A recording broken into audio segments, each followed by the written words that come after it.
ऑंक्शंस lover, welcome back to my channel F explanation.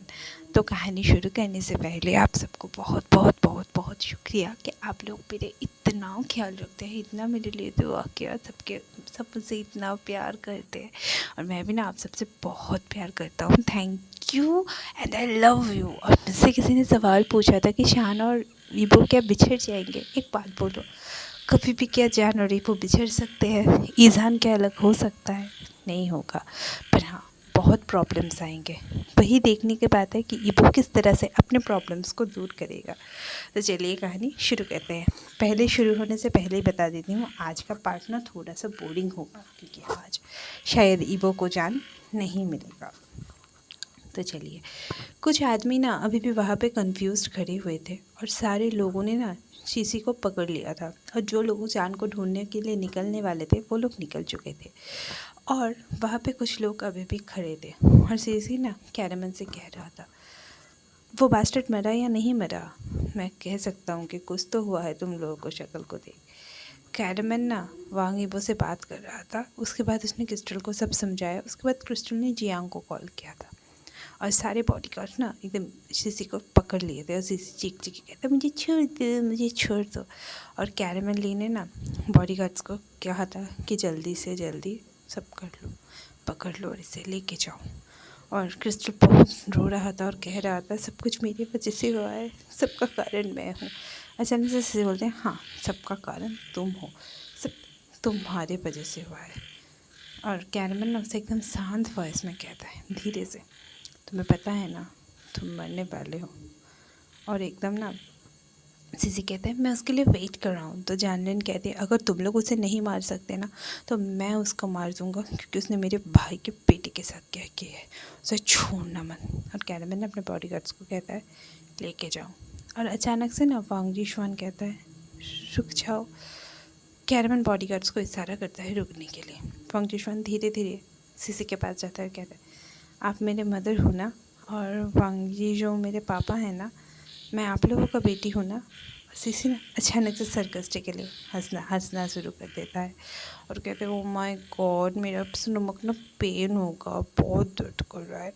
Honey, मैंने तुम्हें एक ऑर्फनेज से लिया था, तुम मेरी बेटी नहीं हो, मैं कभी प्रेग्नेंट ही नहीं था, तुम तो कभी डॉटर भी नहीं हो। और वांगजी शू को जब पता चला ना, इसीलिए उसने तुम्हारा कभी केयर ही नहीं किया। जानने के बाद तुम बस एक ऑर्फन हो और तुम जानते हो तुम एक स्ट्रीट चिल्ड्रन हो, तुम भी एक बेगर हो।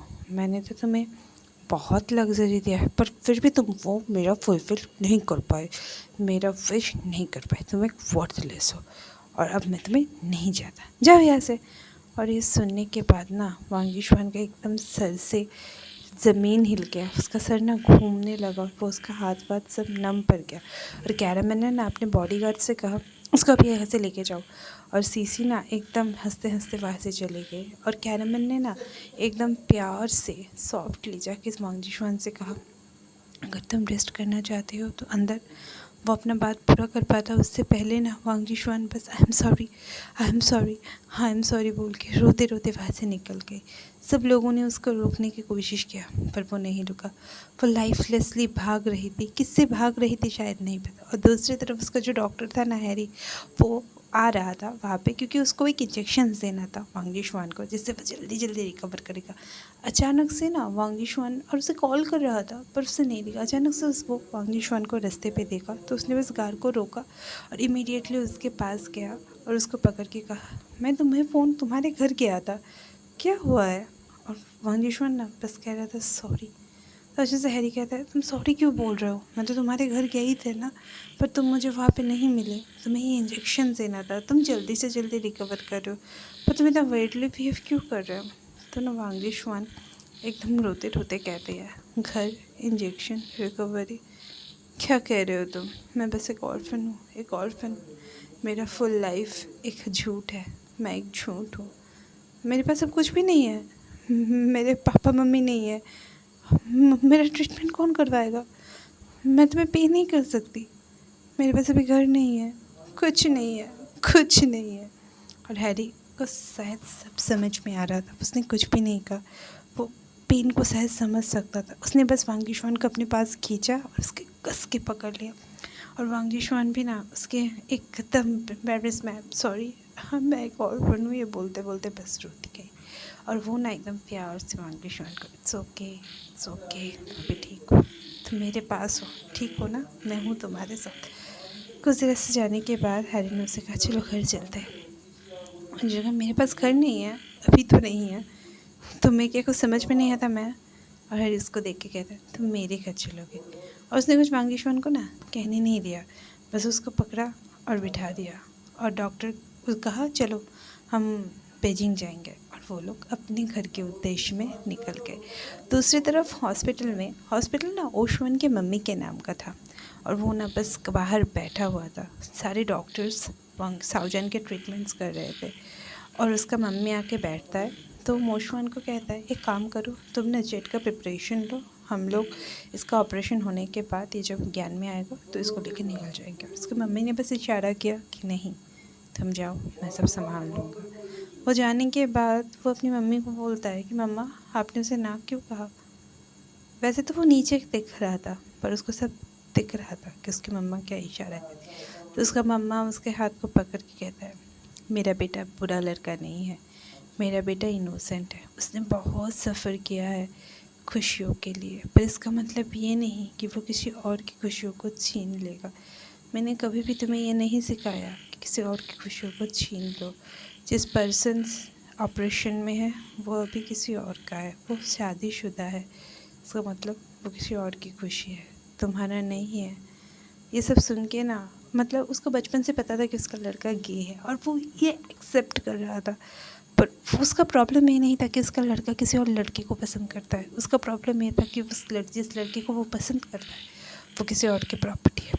तो वो ना ओशन यू ना एकदम रोते रोते बोलता है पर मम्मा मैं इस लड़के के साथ अपना पूरा जीवन बिताना चाहता हूँ, क्यों मैं अपनी खुशियों को ईज़िली नहीं पा सकता। अब देखिए वो कितना इनोसेंट है, मुझे वो चाहिए, मैं उसको प्रोटेक्ट करना चाहता हूँ। तो उसका मम्मा ने उसको प्यार से समझाते हुए कहते हैं नहीं तुम ये नहीं कह सकते, मे बी तुम किसी और से अपनी खुशियों को फुलफ़िल कर सकती हो पर अभी के लिए नहीं हसन, ट्रस्ट मी वो तुम्हारा सही पार्टनर नहीं है। मे बी वो लव एट फर्स्ट साइट होगा पर वो प्यार नहीं है तुम्हारा, ये तुम्हें समझना पड़ेगा, नहीं है। और वो ना एकदम रो रहा था, 10 मिनट तक उसने रोया। उसके बाद उसका मम्मी ने कहा सन ठीक है प्लीज़ इतना मत रो। ओशनो ने अपना सर हिलाया। अचानक से उसका अटेंशन ना टीवी की तरफ गया जहाँ पे जान के पिक्चर्स शो कर रहे थे। बस उसे कुछ सुनाई नहीं दे रहा था इसलिए वो टीवी के सामने गया। एंकर बोल रहा था ये जो आपका तस्वीर देख रहे हैं ये लू जियानमिन और क्रिस्टल जैन का लड़का है जिसका नाम शाओ जान है और उसका हस्बैंड का नाम वांग यीबो है। आज सुबह ही उसका शादी हुआ है और उसके बाद उसका एक बहुत बुरा एक्सीडेंट हो गया है। उसके फैमिली से पहुंचने से पहले कुछ लोग उसको वाजे लेके चले गए हैं। अगर आपको वो दिखता है तो इस नंबर पे कांटेक्ट कीजिए। अगर आप जानबूझ के पुलिस पर रिपोर्ट नहीं लिखा रहे तो लू जियानमिन और वांग यीबो का फैमिली आपके ऊपर लीगल एक्शन लेगा। ओशनो ने कुछ भी नहीं कहा, वो बस धीरे धीरे गया और बाहर बैठ गया जहाँ पे वांग शाओजन का ऑपरेशन हो रहा था। 45 मिनट्स हो चुके थे पर अभी भी डॉक्टर्स नहीं आए थे। और उसका मम्मी उसका फ़ोन ला के कहते हैं उसको फ़ोन करो। और जब लोग वो देख रहे थे तभी उसका मम्मी ने उसका नंबर नोट डाउन कर लिया था। तो ओशनो कहता है आप मुझे उससे बात तो करने दीजिए। और उसका मम्मी कहते हैं अभी 2 घंटे नहीं हुए, उसका नाम ऑलरेडी टीवी पर है, तुम्हें पता है ना उसका फैमिली और उसका हस्बैंड किस दौर से गुजर रहा है, वो किस तरह से उन्हें ढूंढ रहा है, वो कितने दुख में है उसको बिना। जस्ट कॉल करो इस लड़के को वांग यीबो को, शाओजन तुम्हारा नहीं है, इतना मत सोचो, बस कॉल करो। ओशनो के आँखों से ना आंसू रुक नहीं रहे थे। वो बस अपना सर हिलाता है, अपना मम्मी से फ़ोन लेता है और फिर से कॉल करना स्टार्ट करता है। जब वो कॉल कर रहा होता है तब ना अचानक से वो देखता है कुछ डॉक्टर्स बाहर आ रहे थे और एक दूसरे से बात कर रहे थे।